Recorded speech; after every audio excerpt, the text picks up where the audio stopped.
side and let our legal team, and then we'll take questions all the way. What's your name? My name is Charlie DeMar. Thank you. You'll be first. Okay, thank you. Please reintroduce yourself. Good afternoon, members of the media, city and residents of Kenosha and of Wisconsin. I'm attorney B'Ivory LaMarr, representing the Jacob Blake family, along with my co-counsels who are now here with me today, Renowned attorney Ben Crump, and also Patrick Selby, too. Today, the news that we have heard from the Kenosha the Kenosha District Attorney's Office is very disturbing. We are immensely disappointed with that decision. We believe that there was more than sufficient evidence to find probable cause to charge Officer Shesky. We believe that there were certain standard operating procedures that Officer Shesky should have followed that were not followed. There was no de-escalation.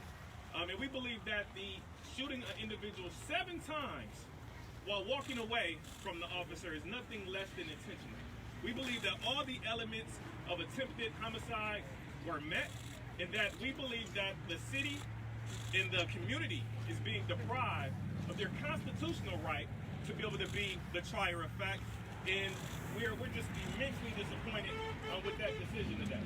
We believe that the district attorney's office somehow believes that as we roll into 2021, that all of a sudden the country is legally blind or something. We think that the 20-second video is very clear. We don't need a 2-hour explanation for what our eyes can see. So we're immensely disappointed with that. It takes 20 seconds to watch that video to find probable cause, and it took them over 4 months to find a reason to ignore it. We're not happy. We will exercise every remedy that is available. We think that it is very discouraging for all the protesters and all the individuals who gathered peacefully to urge change. And it just shows that we have a lot of work to do. We won't stop, and it doesn't stop here. And I think in 2021, it shows one very important thing, and that is that there's three justice systems in America. There's one for black and brown people, one for police officers, and one for the rest of America. And we won't stop until there's actually truly one nation under God with justice and liberty for us all. We won't stop until we get there. At this time, we'll take your questions. Please spell your name. And just, this question is for you. You've obviously been vocal from day one. You've been in the streets, being a voice for your nephew. Your reaction to the decision today? Well, it's a gut-wrenching experience, bro.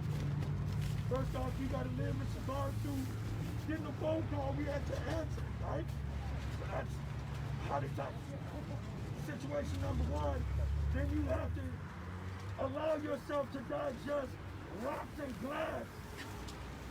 Is what we received today. It's clear that, I don't know, I wasn't present, but the racism that we heard that was down south has come up here and stretched its legs into the government. And so now we have a systemic system that's ran top heavy up here, feeding bad things down to the people, in which police officers look at our community as terror bait. As they shoot our people, as they put their knees on our neck. This is bigger and greater than little Jake. It really is. This is about all the little Jakes. And that's why the people keep coming out supporting us. You know why? Because it could have been them. I heard it from my class roommate the other day. He said, you know, it really gets to me. He said, man, you seem more upset than us sometimes. Why? He said, because I realized it could have been me. Next question. Yes. Hi, Jill from the Kenosha News. How did Jacob Blake himself learn of the decision, and what was his reaction? Jacob did learn of the decision from a phone call with Mark Bravely. He did call about an hour before he went public and informed him of the city's decision. And I will say that Jacob is, he's very disappointed. I mean, how do you feel being paralyzed, shot in the back 7 times? Never had the mens rea of wanting to cause any harm to anyone. He just wanted to get away. He wanted to bring himself to safety after what took place before the video. And that is what, we will show as we continue to pursue justice for Jacob. But it's extremely disappointing to sit paralyzed never walk again.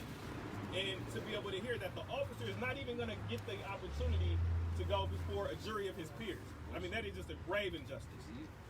What does Jacob think about all of the marching and the activism that's taken place today over the last 4 months and this decision today? Could you say the first part? I'm from ABC7 in Chicago. How you doing, Jacob, sis? Good to see you. Can you say the first part again? What is Jacob's reaction to everything that's transpired over the last Little 4 Jacob, big months? Jacob. Little Jacob. Well, I mean, could you imagine being shot and paralyzed, trying to see about the safety of your kids? There's a tremendous day for him and impactful day for him, and we just want him to focus on getting better. As an uncle, when I go to visit him, we just watch football. Just want to leave us alone for a second and just concentrate on his well-being and himself. So we're talking a couple of days and find out how he really feels, but we want him to focus on getting well. What happened?